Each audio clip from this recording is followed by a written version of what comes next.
지난주 대한민국 첫 전투기의 최종 조립이 시작됐다.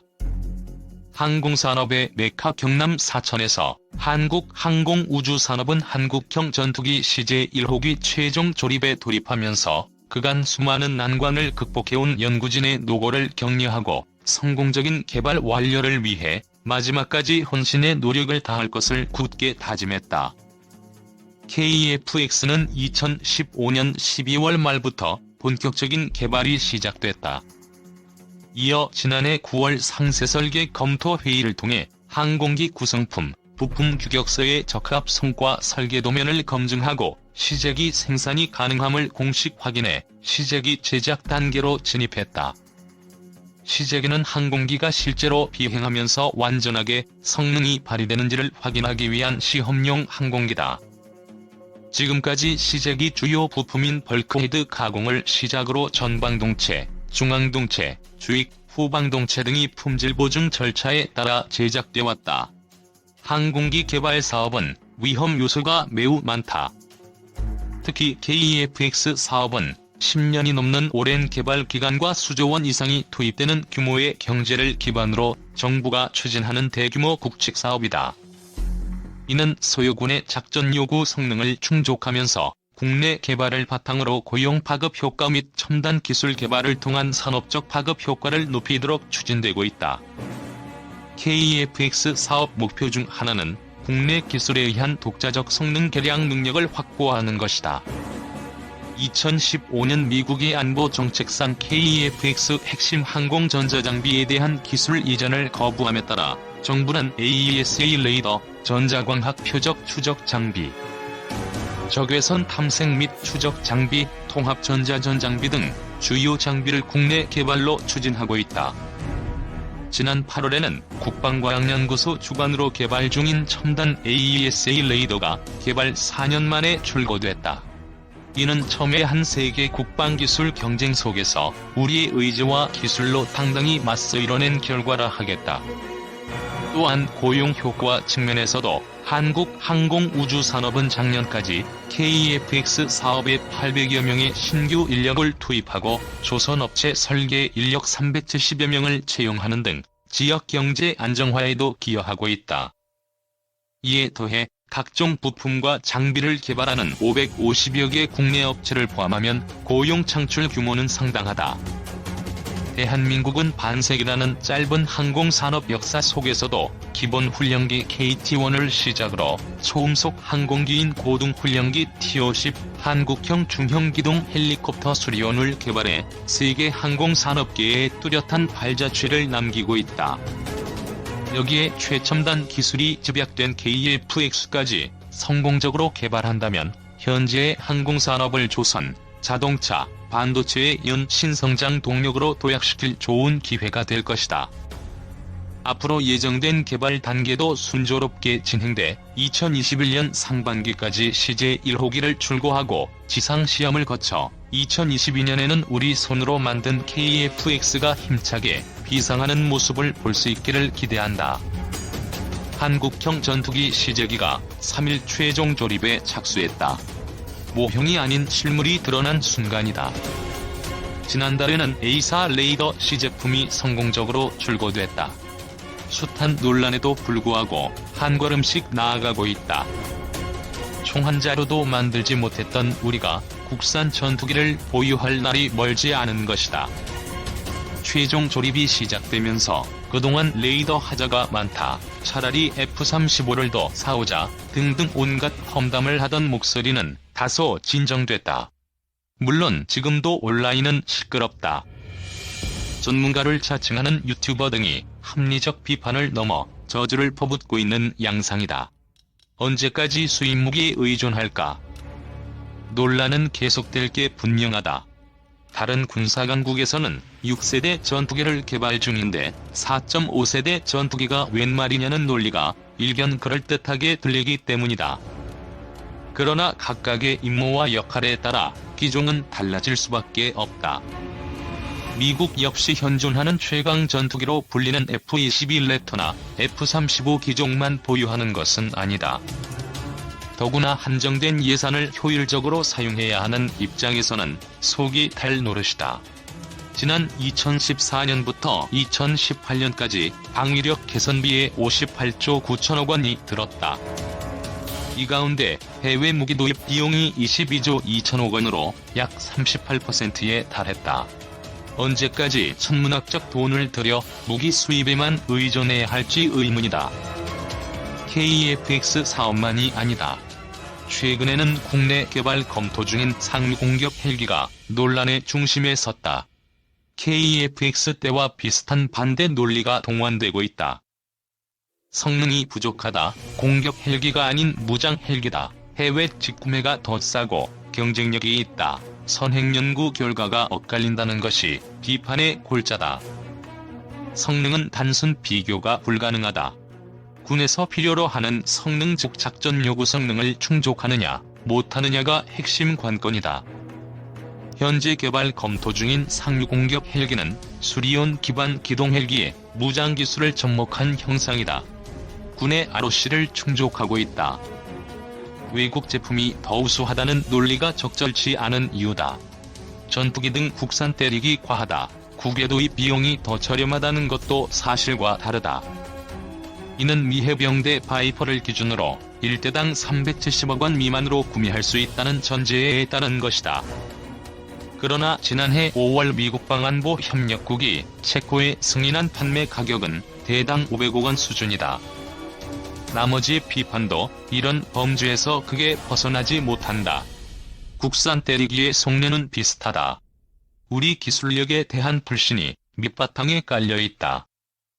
외국 제품을 덮어놓고 선호하는 무기 사대주의도 한 몫을 하고 있다. 무기 브로커도 거들고 있을 것으로 추정된다.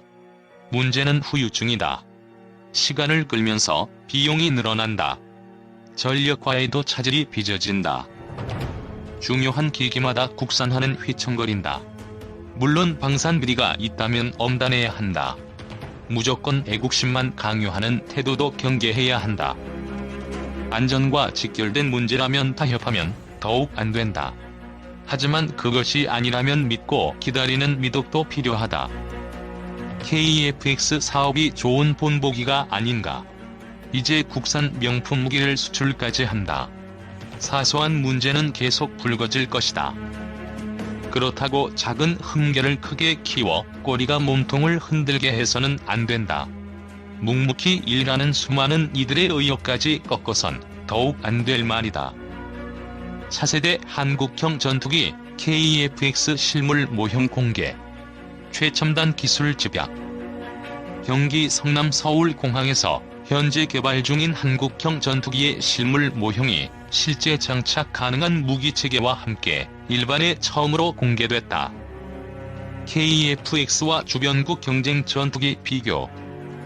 서울 ADX 2019 프레스데이에서 한국항공우주산업 주식회사가 제공한 제원 설명 자료에 따르면 이 모형 전투기의 길이는 16.9m, 높이 4.7m, 폭 11.2m의 최대 추력은 44,000파운드, 최대 이륙重量은 25,600kg이며 최고 속력은 마하 1.81, 항속거리는 2,900km다. 참고로 한반도를 둘러싼 주변국의 주력 스텔스 전투기와 제원을 비교해보면 다음과 같다. 미국의 5세대 전투기 F-22, 랩터는 길이 18.9m, 높이 5.08m, 폭 13.56m, 자체 중량 22,700kg, 작전 반경 2,430km, 항속거리 5,400km, 최대 속도 마하 2.5이며 레이더 탐지거리는 200에서 240km에서 1제곱미터 표적을 감지할 수 있다고 전해진다. F-22와 같은 5세대 전투기이지만 F-22가 시험 모델이라면 양산형 모델인 미국의 F-35의 길이 15.67m, 높이 5.28m, 폭 10.67m, 자체 중량 23,000kg, 작전 반경 1,100km, 항속거리 2,222km, 최대 속도 마하 1. 6. 레이더 탐지거리 160km로 알려져 있다. 현재 한국은 지난 3월에 2대를 처음 도입했고 지금까지 총 8대가 들여왔다. 올해까지 5대가 추가로 도입할 것으로 알려져 있으며 내년에 13대를 도입하면 총 26대가 전력화될 것으로 보고 있다. 또한 러시아에서 운영하는 T-50 100파의 길이 19.80m, 높이 6.05m, 폭 14m, 자체 중량 18,500kg, 작전 반경 1,300km, 항속거리 5,500km, 최대 속도 마하 2.4, 레이더 탐지거리는 350에서 400km에서 2.5제곱미터 표적을 감지할 수 있는 것으로 밝혔다. 다만 잠재적으로 위협이 될 수도 있는 중국은 제1-20은 작전 반경이 2,000km라는 주장만 했을 뿐 아직 재원이 밝혀지지 않고 있다. KF-X의 주요 장점.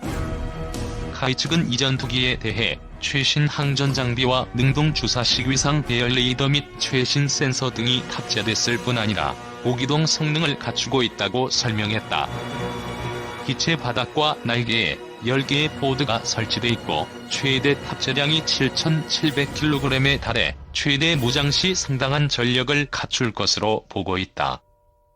카이 측은 출격 시 단거리 공대공 미사일인 독일제 아이리스-T, 유럽제 미티어 공대공 미사일, 지상 정밀 폭격이 가능한 BLU-109 레이저 유도 폭탄 등의 공대지 미사일을 무장 가능하다고 밝혀 공중전에서 화력의 압도적 우위를 점할 것으로 전망했다. 그 외 현재 개발 중인 한국형 장거리 공대지 미사일 타우러스도 장착 가능하다고 전했다. 통상 스텔스라고 불리는 저피탑 능력의 강화를 위해 미티어 미사일 4개는 기체 내부에 탑재가 가능하다.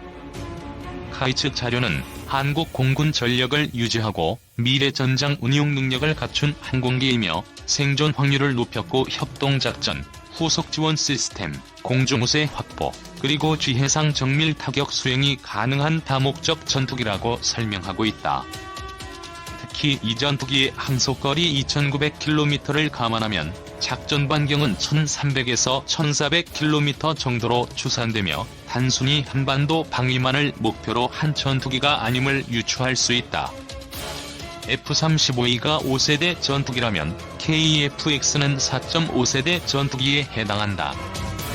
카이는 KF-X의 외형은 F-35E와 비슷한데 운영비가 F-35E의 절반 수준이며 기동 능력은 더 우수하다고 설명했다. KF-X의 운영비는 현재 공군 주력기인 F-15K 수준으로 보고 있으며 5세대 전투기에 비해 상대적으로 뒤처지는 스텔스 능력은 개발 완료 후 계속 강화한다는 방침이다. 전투기의 눈, 레이더. 현대 공중전을 이야기할 때 가장 중요한 격언으로 퍼스트룩, 퍼스트샷, 퍼스트킬을 거론한다. 굳이 설명하자면 먼저 보고, 먼저 쏘고, 먼저 제압해야 한다는 말이다. 과거의 기동성과 고무장을 중시하던 공중전의 판도가 센서 융합 기능으로 인해 판도가 바뀌었다. 특히 첨단 레이더 장비의 성능이 공중전 승패에 결정적 열쇠를 쥐게 됐다는 뜻이다. 이번에 공개된 KF-X 사업에서 밝힌 한국형 전투기의 경우 능동주사식 위상 배열 레이더를 장착하고 있다고 강조했다. 기존의 기계적 안테나는 안테나를 회전시키거나 경사로 레이더 빔과 전파 방향을 조종해 적의 위치를 탐지하는 방식이었다. 즉 미지의 적을 탐지하기 위해서는 하늘 전체에서 적을 색출하기 위해서는 레이더를 회전시켜야 하며 또 요격에는 다른 색적 레이더를 상하 좌우로 회전시켜야 한다. 양쪽 모두 시간이 걸리고 기계적 고장의 원인이 되며 음속을 넘는 속도에서 교전이 벌어질 때 또는 미사일의 공격에는 특히 취약점을 드러낸다. 반면 능동주사식 위상 배열 레이더는 마치 잠자리의 겹눈처럼 레이더 안테나에 배열된 소자들이 개별적인 반도체 증폭 및 위상 변이기를 갖추고 있어 전파의 송수신을 독립적으로 수행할 수 있다. 각 소자에서 독자적으로 빔을 송출하고 편향할 수 있으며 독자적으로 반사된 신호를 수신할 수 있기 때문에 각 소자에서 편향된 빔의 특성이 모두 다르다. 즉 거의 전방위적 탐지가 가능하다는 말이다. 이는 발신기에 반도체를 사용함으로써 스펙트럼 확산이 훨씬 쉬워지고 탄지성, 은닉성에서 높은 성능을 발휘하게 되면서 다량의 정보를 처리하고 위협이 되는 대상의 우선순위를 단시간에 파악하는 AI 기술이 가미되기 때문에 가능하다. AESA 레이더 정말 달 수 있나? 한국은 지난 2007년경 FA50에 영국 셀렉스사의 AESA 레이더인 픽센 501을 장착하려는 시도를 했다. 그러나 이 계획은 결국 좌절됐다. 제품은 영국산이지만 부품이 미국산이었기 때문에 문제가 발생했던 것. 미국산 전투 장비의 수출과 수입에는 여러 가지 제약이 뒤따르는데 삼국 간 합의점에 이르지 못했고 제조사의 레이더 개발과 시기적으로 맞지 않아 최신형 레이더를 장착하려던 계획은 수포로 돌아갔다.